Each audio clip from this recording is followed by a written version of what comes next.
In today's video, I will walk you through how to create discount on Square.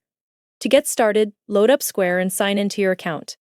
Once you are signed in, go to the top right corner and click on the three lines to open the side menu. From the side menu, click on Items and Inventory, then choose Items. This will give you a selection of items inside your account. Once you are in the Items section, look over to the menu on the left-hand side and scroll down until you see Discounts. Click on Discounts, and this will take you to the Your Discounts section, where all of your discounts are listed. From here, click on Create a Discount to begin setting up a new discount. You will now see the Setup page, where you can enter the details for the discount you want to create. In the Discount Name field, type in the name you want to use for the discount. In this example, we are going to call it Holiday.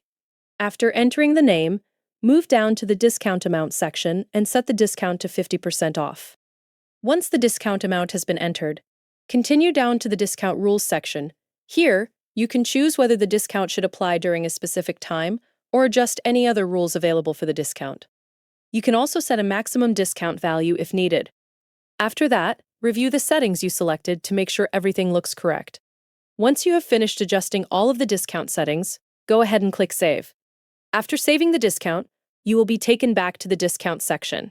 You should now see that the new holiday discount has been successfully created and added to your discounts list. From there, the discount will be available inside your account. That is exactly how you can create a discount on Square. Thank you for watching.